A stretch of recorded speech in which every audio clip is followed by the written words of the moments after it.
세상은 우리의 병든 마음 고칠 수 없는데 우리가 십자가 앞에 오늘 왔습니다. 나 이제 왔으니 내 집을 찾아 주여 나를 받으사 맞아 주소서. 오늘 그렇게 우리 말씀 들었으면 좋겠습니다. 느헤미야 5장 우리 함께 같이 보겠습니다.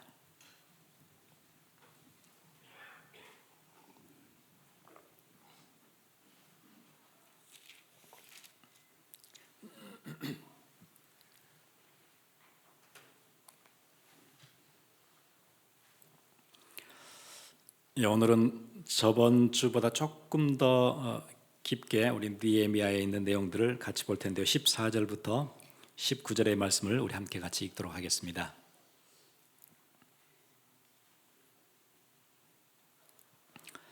느헤미야 5장 14절부터 19절의 말씀 우리 다 같이 읽겠습니다.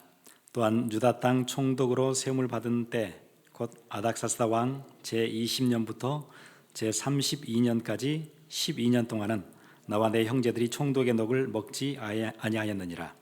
나보다 먼저 있었던 총독들은 백성에게서 양식과 포도주와 또 은 40세겔을 그들에게서 빼앗았고 또한 그들의 종자들도 백성을 압제하였으나 나는 하나님을 경외함으로 이같이 행하지 아니하고 도리어 이 성벽 공사에 힘을 다하며 땅을 사지 아니하였고 내 모든 종자들도 모여서 이 일을 하였으며 또 내 상에는 유다 사람들과 민장들 150명이 있었고 그 외에도 우리 주위에 있는 이방 족속들 중에서 우리에게 나온 자들이 있었는데 매일 나를 위하여 소 한 마리와 살찐 양 6마리를 준비하며 닭도 많이 준비하고 열흘에 한 번씩은 각종 포도주를 갖췄나니 비록 이같이 하였을지라도 내가 총독의 녹을 요구하지 아니하였음은 이 백성의 부역이 중함이었더라.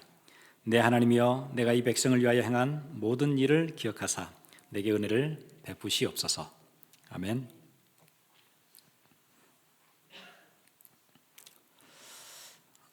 오늘 제목이 성벽 앞에 세 사람인데 우리 느헤미야 5장에 세 사람이 등장해요. 하나는 먹고 살아야 되고 세금 내야 되는데 낼 게 없는 가난한 사람. 그래서 빼앗긴 사람들이에요. 두 번째 사람은 그걸 뺏은 사람이 있었겠죠. 귀족들이에요. 힘 있는 관원들. 뺏은 사람들이 있어요. 그리고 세 번째 사람은 느헤미야와 느헤미야를 따라서 백성들의 문제들을 회복하고 하나님이 원하시는 일을 성벽을 건축했던 재건했던 느헤미야와 그와 함께했던 사람들, 이렇게 세 종류의 사람이 나오지요. 제가 이민 와서 사는 사람들 대부분의 교회를 다니는 사람들의 모습은 거의 빼앗긴 사람의 모습으로 많이 살고 있었어요. 제가 보기에는 늘 억울해요. 현실이 크지요. 먹고 사는 게 커요. 내가 지금 경제적인 자립을 하는 게 그게 커요. 나에게는. 또 내 문제 이걸 해결한 게 그게 커요. 성벽 짓는 게 의미 있는 일이고 중요한 건 알겠지만은 나한테는 그게 지금 급한 게 아니에요. 급한 문제가 따로 있어요. 내 현실 문제예요. 그래서 나는 늘 억울하고 늘 뺏겼어요.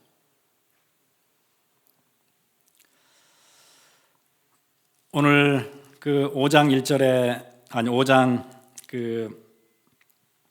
1절 보니까 그때 백성들이 그들의 아내와 함께 크게 부르짖어. 영어 성경 outcry 했다 그래요. outcry. 뭐지요? 이렇게 원망이 꽉 찬 거예요. 막 이제 따지는 거죠. 왜 그러냐면은 먹을 게 없는데 세금을 내야 되고 돈을 빌리러 갔더니 가진 자들이 뭐라고 얘기하냐면은 돈이 없으면 집을 팔아라, 땅을 팔아라, 땅도 집도 없으면 자식을 팔아라. 그래서 지금 자식을 팔고 오는 거예요. 그러니 울분이 안 생길 수가 없지요. 빼앗긴 사람들이에요.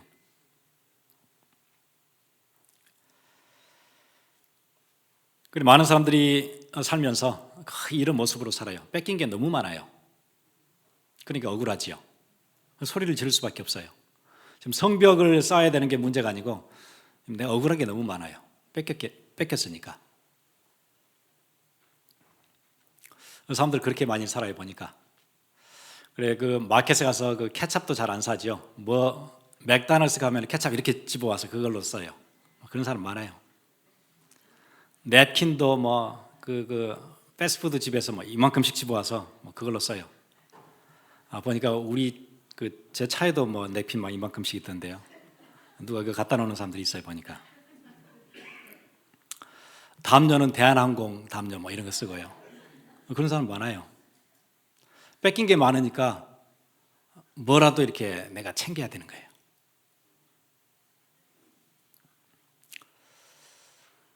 그래 뭐 결혼식 가면은 수건 하나라도 더 받아야 되는 거예요. 하나씩만 받으면 되는데 하나 더 받아야 돼요. 그렇게 살아요. 악착같이 살아요. 이만큼도 손해보기 싫고 이만큼도 뺏기기 싫은데 사실 나는 뺏겼어요. 평안 뺏겼지요. 행복 뺏겼지요. 삶의 여유도 다 뺏겼지요. 그러니까 억울해요.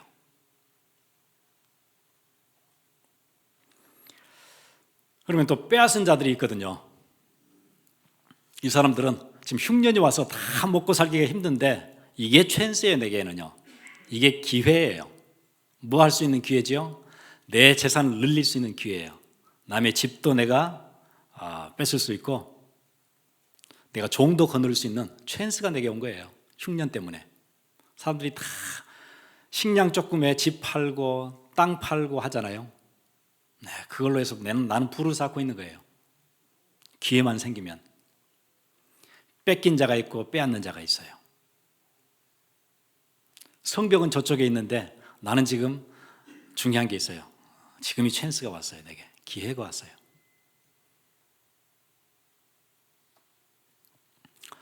느헤미야가 이 사람들의 문제를 보고 얘기했지요. 지금 니네가 얼마를 해먹었느냐 그게 중요한 게 아니었어요. 니네가 지금 하나님을 두려워하지 않았구나. 하나님을 경외하지 않았구나. 저는 처음에 그 느헤미야 5장을 쭉 읽다가 딱 두 개가 눈에 선명하게 들어왔어요. 하나는 9절 후반절에 있는 우리 하나님을 경외하는 가운데 행할 것이 아니냐. 니네가 왜 하나님 경외하는 걸 놓쳤느냐. 왜 하나님 무서운 줄을 몰랐느냐. 왜 니네가 하나님을 두려워하지 않느냐. 그러니까 니네 마음대로 그렇게 살지. 동족끼리 같이 모여 살면서 어떻게 흉년이 왔는데 그게 니한테는 기회가 되느냐. 동족의 아픔이 어떻게 니에게는 기쁨이 되느냐. 하나님이 두렵지 않으니까 그렇게 하지. 그거 지적했어요.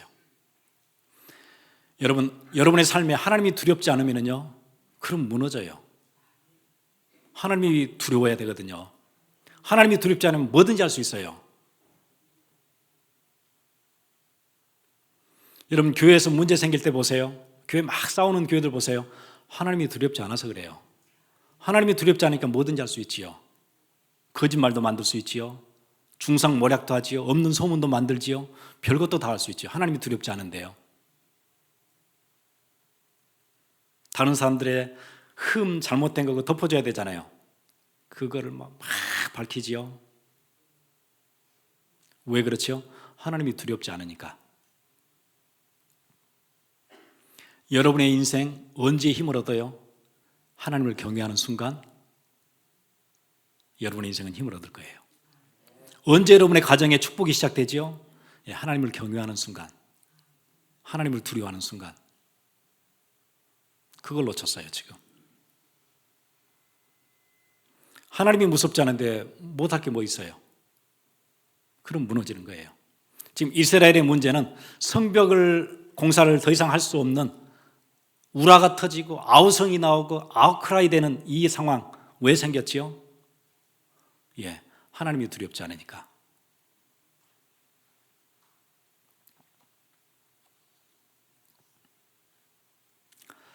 여러분의 인생 축복은 언제 시작돼요? 나 중심, 내 것 챙기는 것, 내 유익, 이익 따라서 왔다 갔다 하는 것 조금만 내려놓고 복음 중심, 교회 중심, 하나님의 나라. 우리가 조금만 그거 회복하면 다 살게 돼요. 청교도가 처음에 102명이 왔다 그러죠. 배를 타고 오는 길이 얼마나 힘들었던 길이었는지 절반이 배에서 죽었다 그러죠. 그거 아픈 일 아니에요? 배 타는 거 굉장히 힘든 일이거든요. 배를 타고 오다가 얼마나 힘들었던지 거기에서 절반이 죽었어요. 그럼 배에서 죽어서 버렸던 사람들이 누구지요? 내 아내잖아요.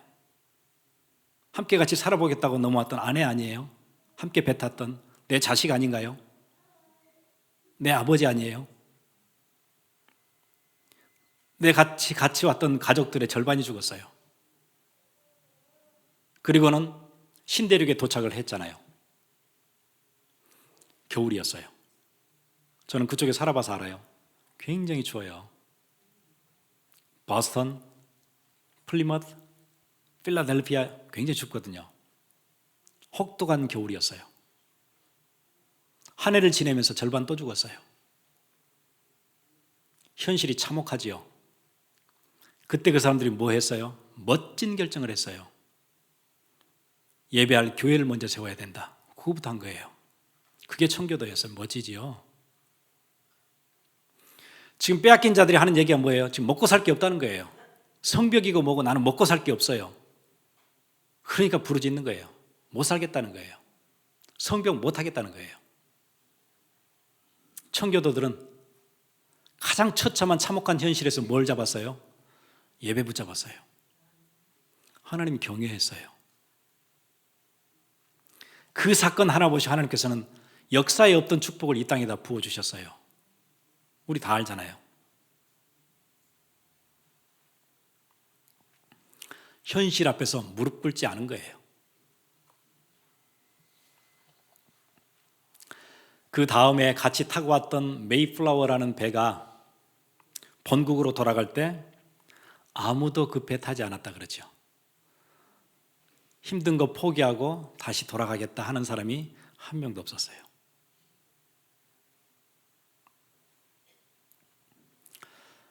우리가 현실과 투쟁하는 그게 너무 약한 것 같아요. 우리는 현실 앞에 딱 오면은, 어려운 환경 앞에 오면은 그냥 무릎 꿇어요. 한 번도 싸워보지도 못해요. 시작도 못 해봐요. 미리 그냥 포기해요. 그리고는 이제 탓하지요. 그때 환경이 어렵고 여건이 힘들어가지고 그래 그냥 탓해요. 여러분 그거 뛰어넘는 순간 하나님의 역사 시작돼요. 우리 찬양했잖아요. 우리의 시선을 주님께 돌릴 때 내 삶에 역사가 시작되고 하나님이 일하심이 시작된다 그러잖아요. 우리 찬양했잖아요. 현실 말고 하나님 경외, 조금만 우리가 거기에 시선을 돌리면 하나님의 역사가 여러분의 인생 가운데 시작돼요. 여러분의 가정 회복되기 시작해요. 여러분이 챙기니까 힘들죠. 능력 없는 여러분이, 배경 하나도 없는 우리가 내 인생을 챙기니까 힘들잖아요. 지혜도 없는 우리가 우리 인생을 챙기니까 힘들잖아요.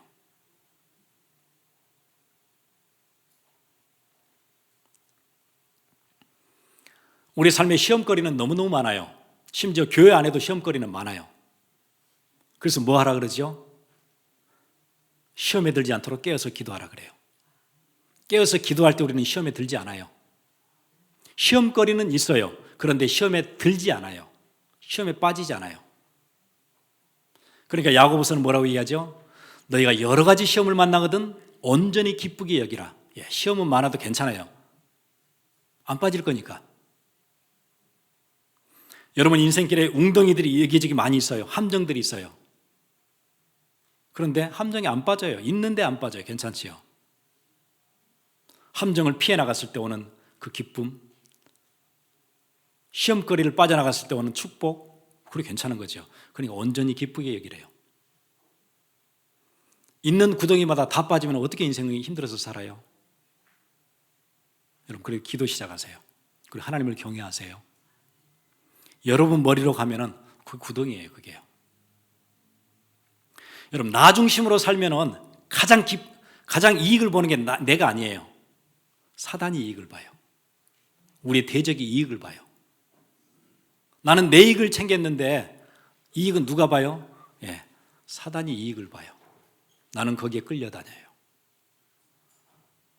그리고는 시험에 빠져요. 내 인생 힘들어요.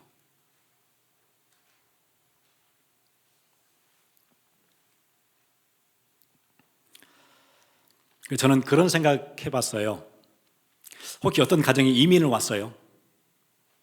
그런데 오면서 하나님, 나는 여기 와서 열심히 성실하게 일하겠습니다. 그리고는 가장 먼저 교회를 든든히 세우겠습니다. 그리고 내가 정말 열심히 일하겠습니다. 그리고는 하나님이 힘 주시는 힘 가지고 우리 후대들 살리는데 온 힘을 쏟겠습니다.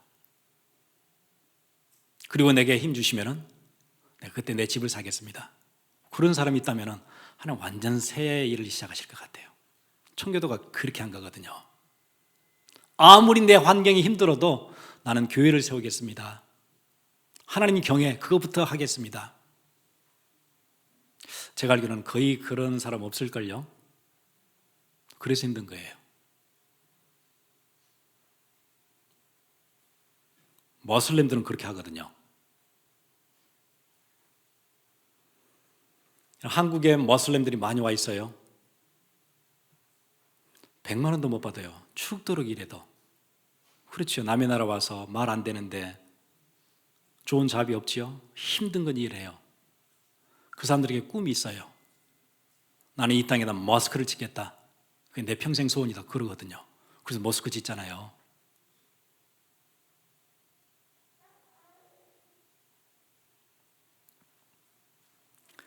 청교도들 와서 보세요. 교회 세우고 그 다음에 뭐 했다 그러죠? 우리의 다음 세대. 우리는 지금 고생하지만은 내 다음 세대 위해서 학교 지었대요. 옛날 학교는 다 왜 지었지요? 체계적으로 성경을 제대로 가르치고 싶어서 학교를 지었어요. 그때 세운 학교들이 다 그래서 세운 학교들이에요. 그리고 나서 집을 지었대요. 집을 지을 때는 반드시 교회가 보이는 곳에, 교회가 보이도록. 하나님은 이 사람들을 굉장히 기뻐하셨어요.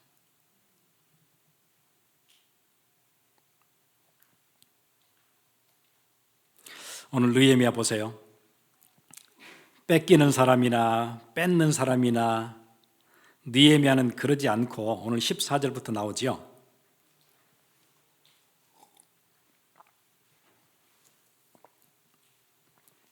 자기가 총독이 되어졌는데 이제 아닥사스다라는 페르시아 왕으로부터 그 지방 이스라엘을 다스리는 지방 총독으로 이제 임명을 받았어요.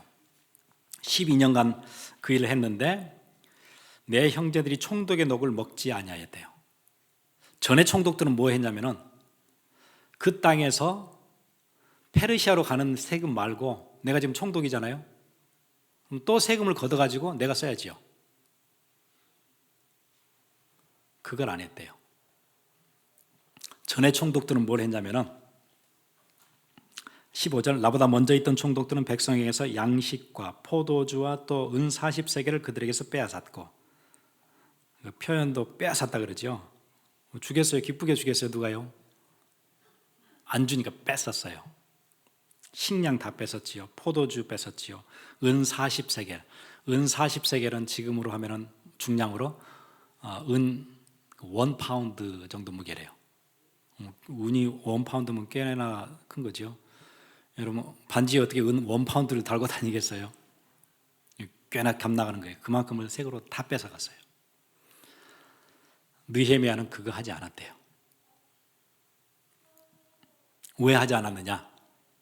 제가 구절 두 개가 보였어요. 하나는 하나님을 경외하지 않았기 때문에 그들은 그렇게 뺏어갔고, 자기는 15절 뒤에 또한 그들의 종자들도 백성을 압제하였으나 나는 하나님을 경외함으로 이같이 행하지 아니하였고, 자기는 하나님이 두려웠대요. 그러니까 그렇게 할 수가 없었대요. 할 수 있었지만은, 해도 됐지만은 자기는 하나님이 두려웠어요. 그래서 그렇게 할 수가 없었어요. 그래서 백성을 압제하지 않았어요. 그리고는 자기는 성벽 공사에 힘을 다했대요. 오늘 읽었던 본문이에요. 그리고 땅을 사지 않았어요.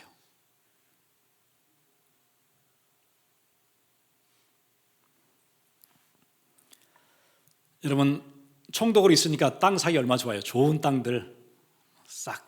성벽 공사하니까 성문을 어디 달고 이제 플랜이 있을 거 아니에요. 그럼 메인 게이트 앞에다 땅을 사면 어떻게 되겠죠? 대단하겠죠. 설계를 자기가 다 하는데 게이트 앞에마다 땅을 막 큰 땅 사놓으면 어떻게 되겠죠? 대단하겠죠. 그런 걸 절대 하지 않았대요.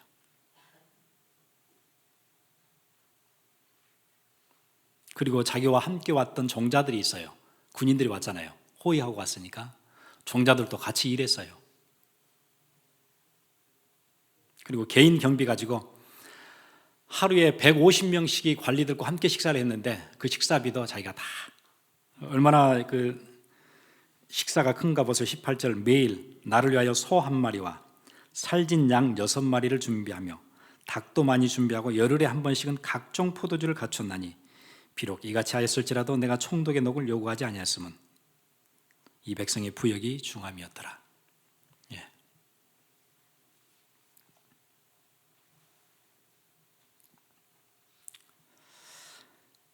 거의 다 우리의 본성은 귀족들과 민장들의 삶의 방식을 따라 살아왔어요. 손해 안 보고 이익 챙길 게 있으면 금방 챙기고, 아니면은 혹은 다수의 이스라엘 사람처럼 현실이 힘들면 그냥 소리 지르고 못하겠다 그러고, 사명이고 내가 할 일이고 의미 있는 일이고 다 팽개치고. 대부분은 제가 봤던 사람들은 그랬었어요. 그래도 여러분들은 복음, 또 우리의 렘넌트 사역, 그거 중요하게 생각하잖아요. 대부분의 교인들은 그렇잖아요. 여러분 밖에 가서 보세요. 자기 이익대로 살아요. 우리는 몇 년 얘기하잖아요. 계속 얘기하고, 그러니까 이게 이제 조금씩 우리 곁에 가고 있어요. 감사한 일이에요. 이렇게 메시지 뜨지 않으면 우리 가긴 절대 안 바뀌어요. 평생 그렇게 살다 갈 거예요.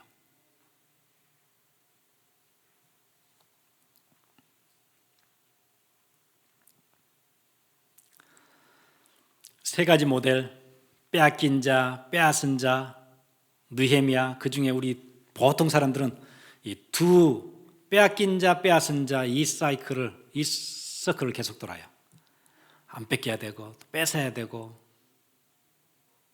힘 생기면 뺏고, 힘 없으면 억울하니까 소리 지르고, 이 사이클을 계속 돌아요.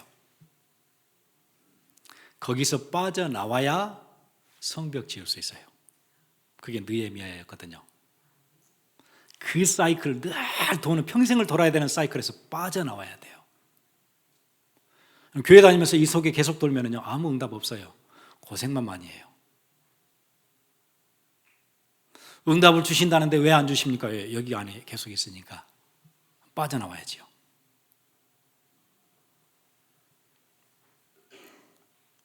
빠져나온 사람들에게는 하나님께서 내가 심지 않은 과실을 먹게 하실 거예요. 내가 짓지 않은 집에서 살게 하실 거예요. 미국이 그 축복받았잖아요.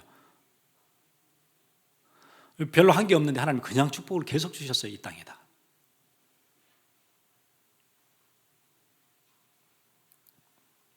앞으로는 이제 여러분 다 아시듯이 뭐 얘기 많이 하잖아요.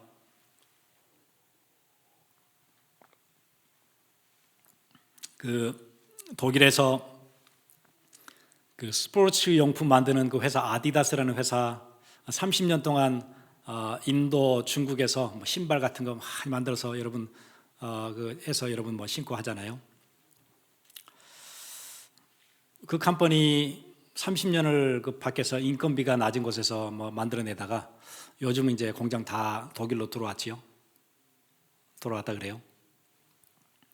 그 인건비 비싼 데서 그거 되나요? 네, 돼요. 왜냐하면 사람들이 신발을 만들지 않아요. 누가 해요? 기계가 해요. 로봇이에요. 훨씬 잘 만들고 빨리 만들고 훨씬 다양하게 만들고 사람 필요 없어요. 몇 명 그 로봇들을 관리하는 사람 몇 명만 있으면 돼요. 큰 공장이 그냥 알아서 돌아가요. 인건비가 중국보다 훨씬 나아요. 그런 시대에 와요. 그래서 4차 산업혁명이라 그러죠. 그래서 여러분 세계적으로 제일 큰 그 온라인 매장을 갖고 있는 회사가 애마존일 거예요. 애마존에서는 지금 애마존 고 아시죠? 그 시애틀에서는 벌써 그거 마켓 문 열어서 직원들은 그렇게 하잖아요. 이제 여러분 그 쇼핑몰이나 뭐 마켓에 가면은 막 직원들이 있고 막 캐셔 있고 하나도 필요 없어요. 애마존 고 마켓에 가면은 그냥 내가 물건을 딱 들면은 그 앱을 깔면 되죠. 스마트폰 앱을 깔고 물건을 딱 들면은 벌써 여러분 그 할 때처럼 그 장바구니 거기에 딱 돼서 이미 인식이 딱 돼요. 이거 아닌 것 같다. 내려놓으면은 삭제 딱 돼요. 알아서 다 해요. 직원 하나도 필요 없어요. 그러니까는 grab and go 그거예요. grab and go 가면 돼요. 필요한 거 골라서 잡아서 가면 돼요. 끝이에요. 결제는 다 이메일로 통보 다 돼서 와요. 얼마나 간단해요. 직원 하나도 필요 없어요. 이제 실험 끝나고 나서 그게 이제 모든 오프라인 마켓에 싹 들어오면은 그 시스템이 들어오면은 이제 미국의 종업원 900만 명 일자리 없어질 거예요. 할 일 없지요. 앞으로 생산직 거의 다 직장 놓게 될 거예요. 나는 이 일에 대해서 아주 오랫동안 했던 숙련자다. 그런 거 필요 없어요. 다 손 놓게 될 거예요. 제4차 산업혁명.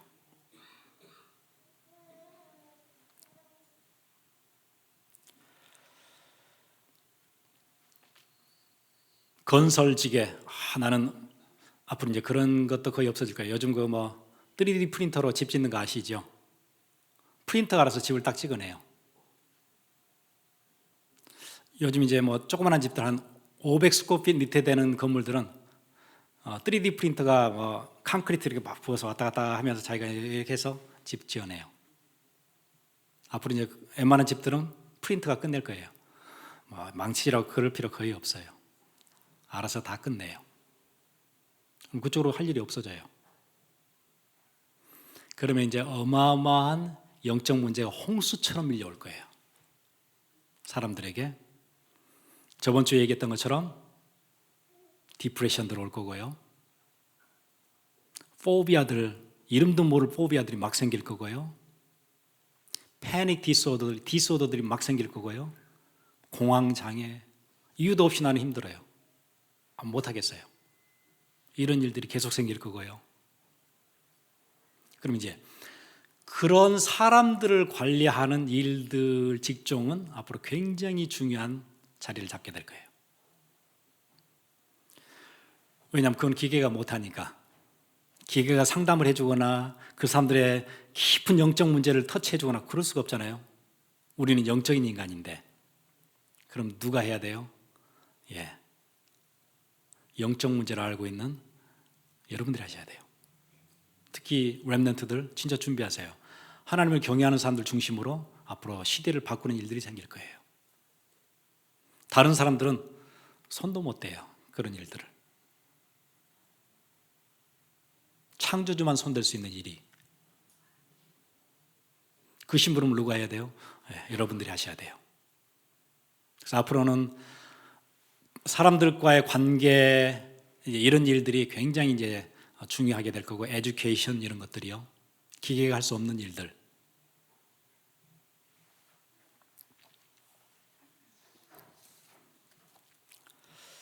그래서 이번에 우리 그 작정서에는 그렇게 제일 앞에다 썼어요. 나의 미래를 위한 씨를 뿌립니다.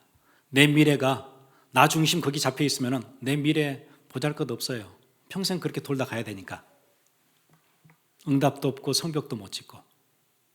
그래서 우리가 첫 발을 디디는 거예요. 나 중심으로 살지 않고 청교도들처럼 복음 위에 내 인생 쓰여지기 원합니다. 여러분, 축복의 시작은 하나님을 두려워하는 데서 시작해요. 하나님을 경외하는 데서 축복은 시작돼요.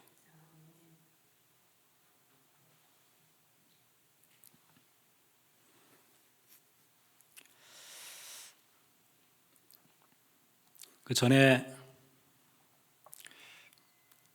제가 저희 이제 부모님 댁에 갔더니 이렇게 쓰시는 의자가 있는데 삐걱거리고 이렇게 진짜 허름한 진짜 이상한 의자예요. 그래가지고 이거 너무 불편하시겠다.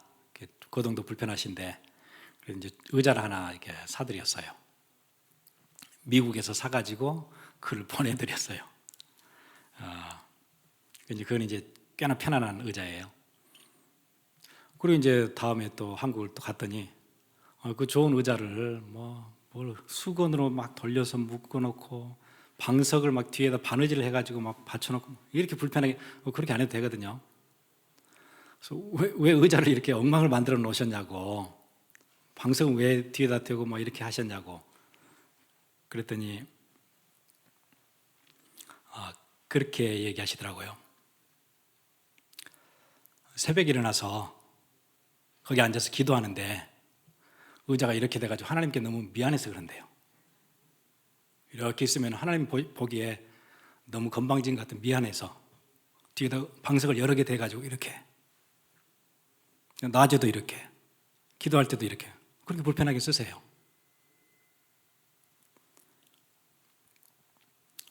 지금은 이제 새벽 2시 반쯤 일어나신대요. 그래서 방에서 서재까지 몸이 불편하시니까 자주 넘어져요. 넘어지면 막 다치지요. 그래서 새벽마다 가서 거기 앉아서 기도하세요. 기도하시고 말씀 보시고 우리 인생에 하나님 경외가 사라지는 순간 인생 무너질 거예요. 여러분, 예배가 갑자기 없어지지는 않아요.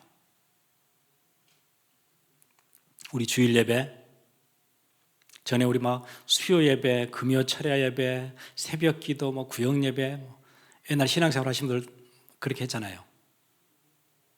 갑자기 없어지진 않아요. 하나씩 없어져요.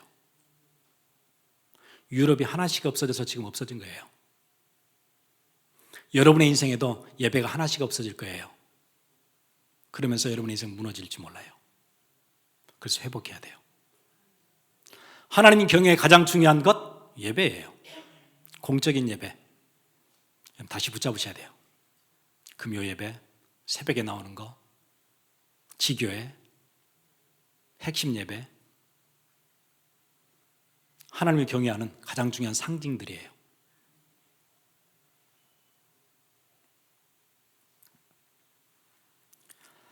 여러분, 지금 왔던 문제, 가진 사람들은 더 많이 갖고 뺏긴 사람들은 너무 많이 뺏겨서 자식까지 뺏겨야 되고 이런 원통한 일이 어디 있느냐?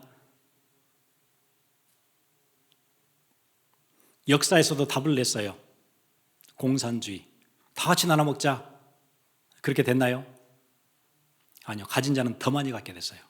가난한 자는 더 가난하게 됐어요. 그게 공산주의예요.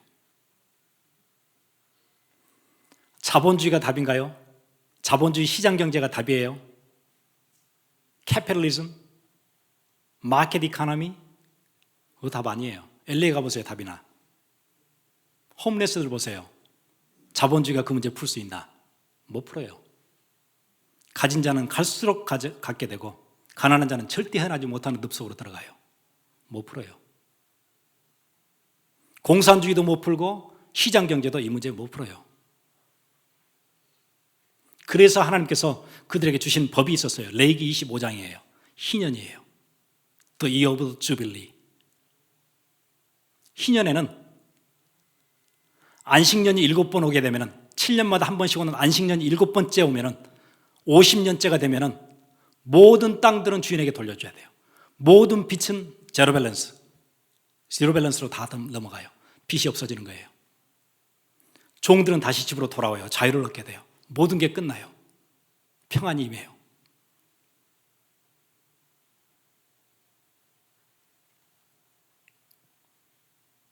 부유한 자가 부유를 독점하지 못하도록, 가난한 자가 자기의 가난을 대물림하지 않도록 하나님께서 시스템을 두셨어요. 그게 희년이에요. 희년. 기쁨의 해. 다 끝나요. 그때는요. 완전한 해방. 오늘 느헤미야가 그거 선포해요. 10절 보세요. 나와 내 형제와 종자들도 역시 돈과 양식을 백성에게 구워 주었거니와 우리가 그 이자를 받기를 그치자. 이자 안 받겠대요. 그런즉 너희는 그들에게 오늘이라도 그들의 밭과 포도원과 감람원과 집이며 너희가 구워준 돈이나 양식이나 새 포도주나 기름의 100분의 1을 돌려보내라 하였더니 지금부터 돌려보내래요. 희년을 선포해요. 느헤미야식의 희년 선포 다 돌려보내라 다시. 그래야 이 땅의 문제 해결돼요. 그런데 누가복음 4장 21절에는 이 희년이 뭔 줄 아느냐? 이게 그리스도 설명하는 거야. 그렇게 얘기해요. 희년은 그리스도 상징하는 거예요. 그리스도 오면은 억울한 거 끝나요. 그리스도 오면은 탐욕에 노예됐던 거 끝나요. 여러분의 인생에 그리스도 임하면은 더 이상 억울하지 않아요. 울부짖지 않아요. 아웃크라이 하지 않아도 돼요. 해방이 오니까, 평안하니까, 기쁨이 오니까 이만큼도 손해 안 보고 그렇게 악착같이 쉬었던, 그렇게 살지 않아도 내게는 기쁨이 와요. 손해 보는데도 내게 기쁨이 와요. 하나님 주신 은혜가 따로 있어요. 그 축복을 우리가 누려야 돼요. 느헤미야 5장 보면서 선명한 그리스도, 그렇지 않고는 이 문제 절대 해결 안 되는 거구나. 사회 두 가지 제도 가지고는 공산주의나 자본주의나 이 문제 해결할 수 없는 거구나. 그리스도 오셔야 끝나는 거구나. 그래서 누가복음 4장에 얘기하죠. 눈먼 자에게 다시 보게 함을, 포로된 자에게 자유를, 억눌린 자에게는 자유를. 그러면 끝나요.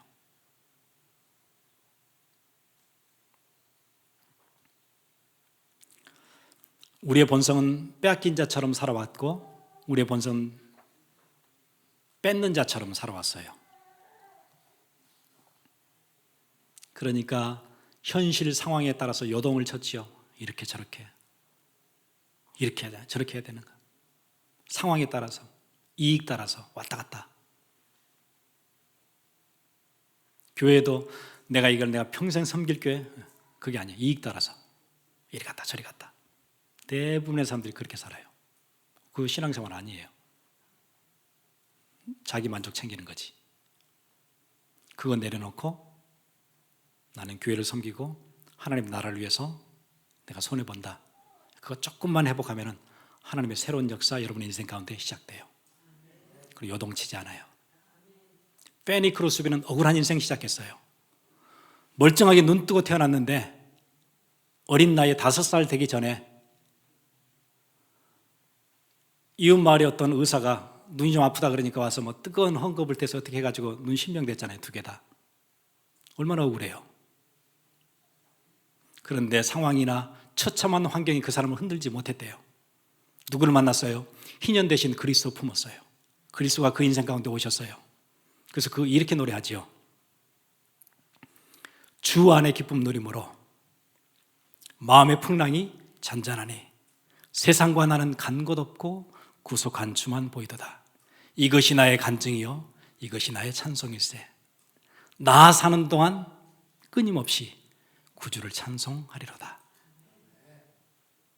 기도하겠습니다.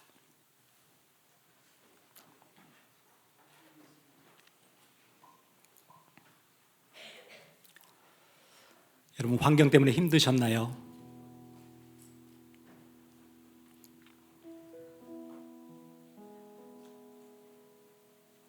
여러분의 인생에 그리스도가 주인 되시면 끝나는 문제예요.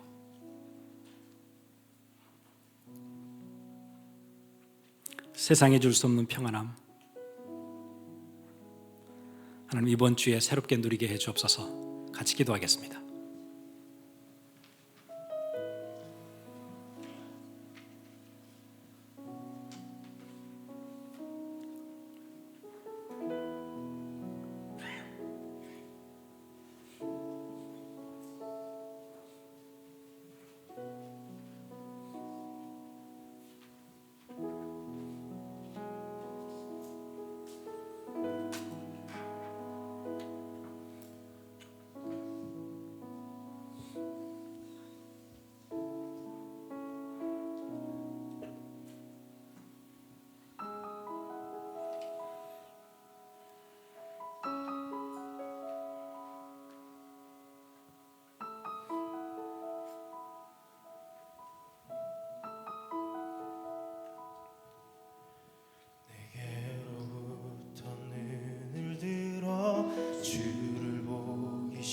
시작할 때 주의 일을 보겠네.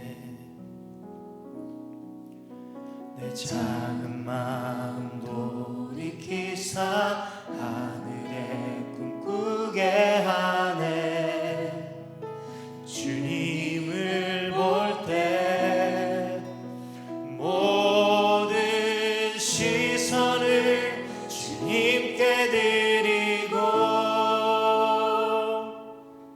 살아계신 하나님을 느낄 때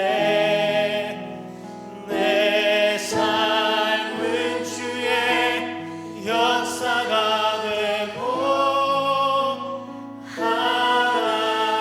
하나님이 일하기 시작하네.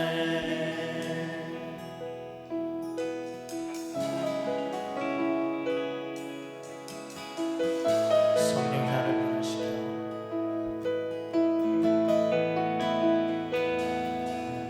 성령이 나를 변화시켜 모든 두려움 사라질 때 주의 일을 보겠네. 내 하나님 가운데서 주님 나를 알게 되리.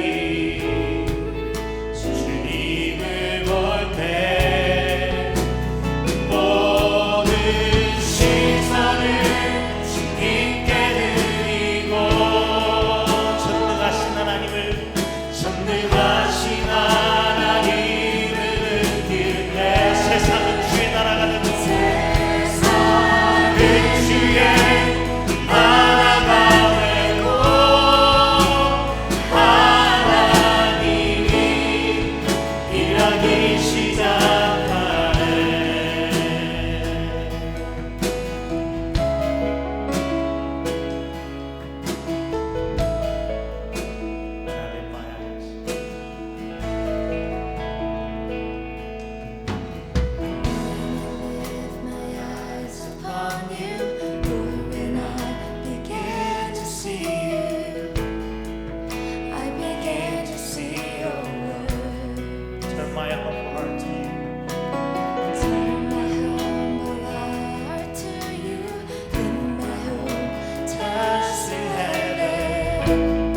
자가 되고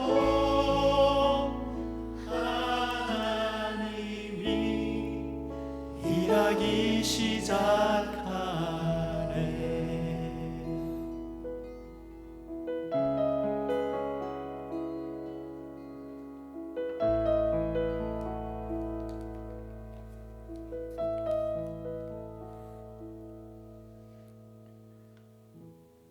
하나님 감사합니다. 우리가 우리의 중심 들여서 귀한 예물 주 앞에 드렸습니다. 하나님 그 중심 받으시고 하나님 청교도와 같이 복음 중심으로 하나님을 경외함으로 사는 내 인생의 미래를 열게 해 주옵소서. 늘 이익조차 살았던 그 틀들이 무너지고 그 각인이 무너지고 복음적인 새로운 각인이 시작되어지는 은혜가 있게 해 주옵소서. 문제 앞에서 하나님께 시선을 돌리는, 그래서 우리의 인생의 역사가 시작되어지고 하나님이 일하기 시작하는 은혜가 임하게 해 주옵소서. 지금은 우리를 구원하신 예수 그리스도의 놀라우신 은혜와 하나님 아버지의 무한하신 사랑하심과 성령님의 감화 감동 교통하심이 지금 이 자리에 우리의 것 내려놓고 복음 위에 하나님을 경외함으로 새롭게 시작이 원하는 주의 귀한 백성들 머리 위에 지금으로부터 영원토록 함께 있을지어다. 아멘.